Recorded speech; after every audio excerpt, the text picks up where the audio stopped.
जयशंकर की अवधूत दत्तात्रेय जी जो हैं वो राजा यदु को अपने 21वें गुरु के बारे में बताते हैं कि एक बाण बनाने वाला कारीगर जो है, एक लोहाकार जो है, वो मेरा गुरु बना।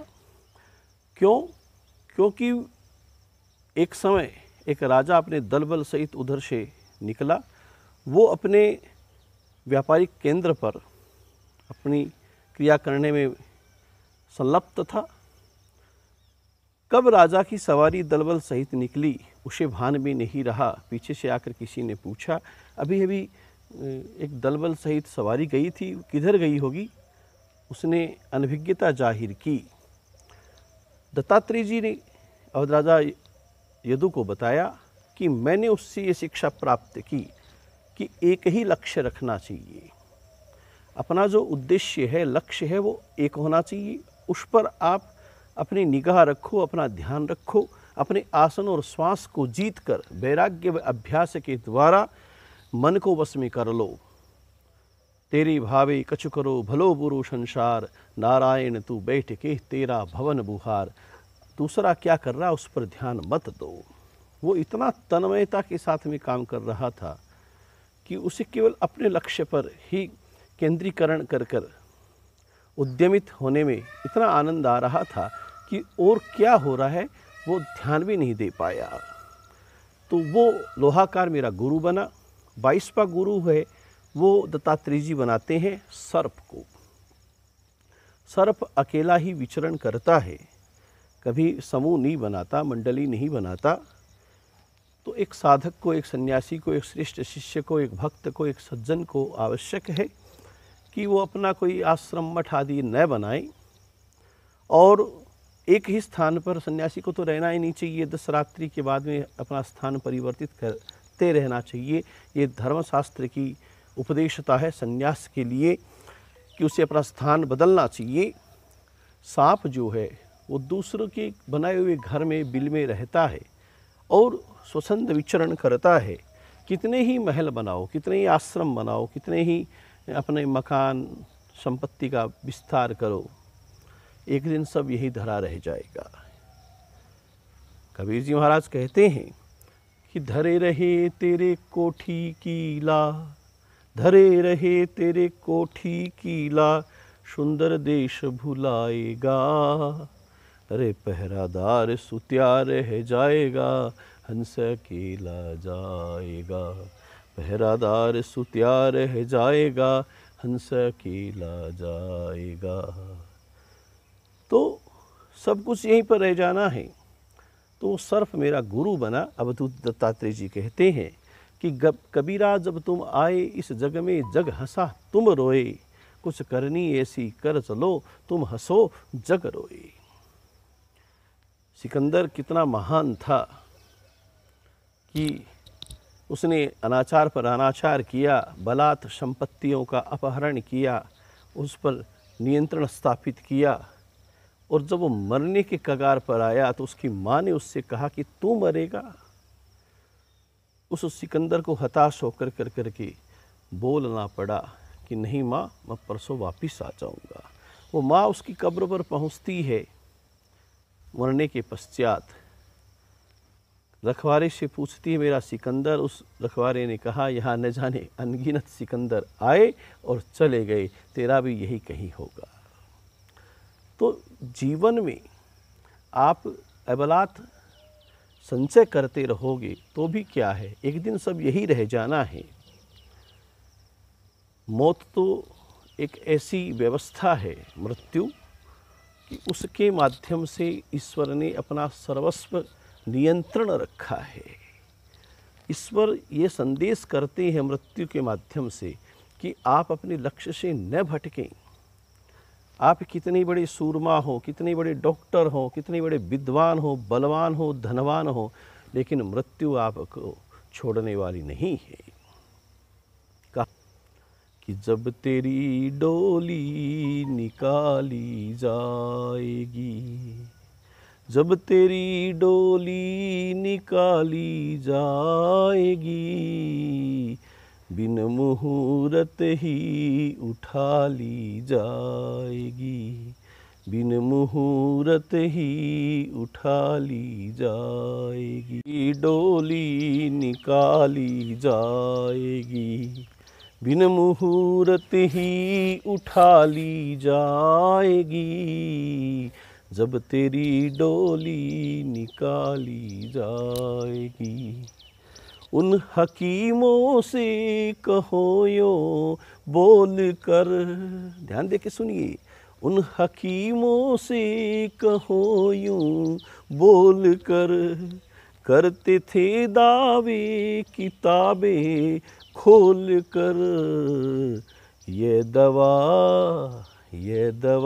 हरगिज न खाली जाएगी, ये दवा हरगिज न खाली जाएगी, जब तेरी डोली निकाली जाएगी, जब तेरी डोली निकाली जाएगी, बिन मुहूर्त ही उठा ली जाएगी।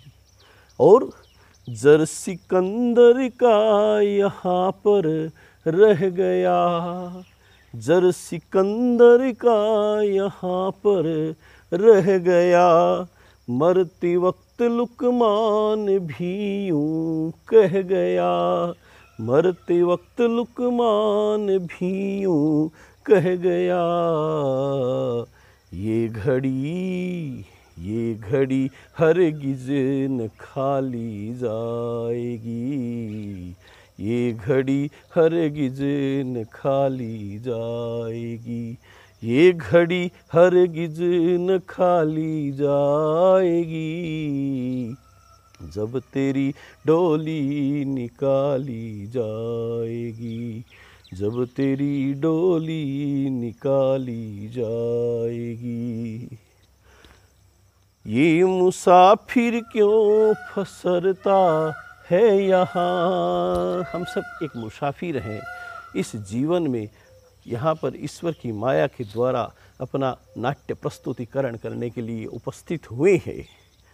ये मुसाफिर क्यों फसरता है यहाँ, ये किराए पर मिला तुझको मकान, ये किराए पर मिला तुझको मकान,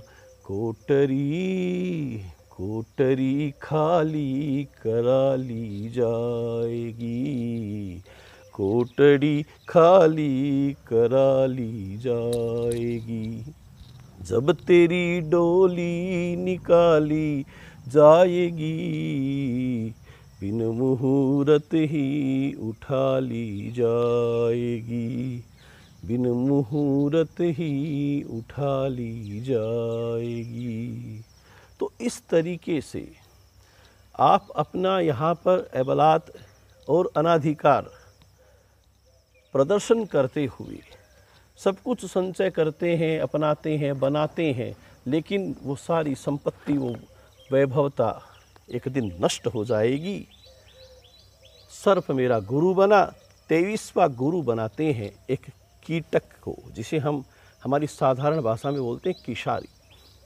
किशारी एक कीड़े को पकड़कर लाती है, अपने बिल में कैद करती है, और भय से वो कीड़ा उसका चिंतन करता करता स्वयं किशारी बन जाता है। यही बात इस जीव पर, इस मनुष्य पर लगती है कि वो कैद होकर, एकाग्र होकर ईश्वर का चिंतन करते करते, ईश्वर का जब वो अंश है, तत्व है, तो फिर वो ईश्वर को क्यों नहीं प्राप्त हो सकता। न साधयति माम योगा, कृष्ण कहते हैं, न सांख्य धर्म उद्धव, न स्वाध्याय तपः त्यागो, यथा भक्तिर ममोजिता। भक्ति से ही, मेरे चिंतन से ही मुझे प्राप्त किया जा सकता है। और इनकी उदाहरण मीरा, रैदास, तुलसी, सजन कसाई, रहीम, सूरदास, ये अमर हो गए अपनी भक्ति के माध्यम से। तो आज ईश्वर का चिंतन करते करते वो कीटक जो है मेरा गुरु बन कर के उपस्थित हुआ। अंतिम 24वां गुरु जो दत्तात्रेय जी ने बताया है वो होता है मकड़ी। मकड़ी अपने मुंह से लार गिरती है, जाला बनता है, वह उसी में रहती है और उसी में ही रहते रहते एक दिन वो उसी जाले को निगल जाती है। यही संसार है, यही ईश्वर की माया है कि ईश्वर स्वयं निर्माण करते हैं, पालन करते हैं और फिर वही संहार कर देते हैं। और यही मम माया दुरत्यया, मेरी माया दुस्तज्य है, मैं चाहूँ तो ही जीव उस माया से बच सकता है। दत्तात्रेय जी ने कहा, राजन ये शरीर मेरा गुरु है, क्योंकि मुझे विवेक की, वैराग्य की, तपस्या की शिक्षा देता है। मरना जीना इस शरीर के साथ में लगा रहता है। इस शरीर को पकड़कर रखने का मतलब दुख पर दुख भोगो। एक दुख गया कि द्वितीयम उपस्थितम, दूसरा दुख आ जाएगा और ये शरीर दुख भोगते भोगते एक दिन स्वयं नष्ट हो जाएगा। जीव जिस शरीर का प्रिय करने के लिए अनेक कामनाएं करता है, कर्म करता है, अपनी स्त्री में, पुत्र में, धन में, गेह में, दौलत में, वाहन में, मित्रों में, नौकर चाकर में, अपने भाई बंधु परिवार में, इनके विस्तार का, इनके पालन पोषण का कार्य करता है, आयुष्य पूरी होने पर एक दिन ये शरीर नष्ट हो जाता है। यहाँ पर किए गए कर्म दूसरे वृक्ष के बीज बनकर दुख देते हैं। इसलिए वैराग्य जीवन में होना जरूरी है। मोह और ममता का हटना आवश्यक है, क्योंकि जिंदगी किराए का घर है, एक न एक दिन भुलाना पड़ेगा। जिंदगी किराए का घर है, एक न एक दिन हटाना पड़ेगा। ये सारा जीवन जो है किराए की संपत्ति है। गुरुओं के आश्रय लेकर अच्छे तत्वों को, सदुपदेशों को धारण कर कर मनुष्य अगर जीवन की वृत्त को समझे और इस अमूल्य मानव जीवन को अपने लक्ष्य प्राप्ति के लिए उपयोगित करे, तो सबसे बड़ा लाभ उसे ईश्वर प्राप्ति उन गुरुओं के सानिध्य से हो सकती है। जय शंकर की।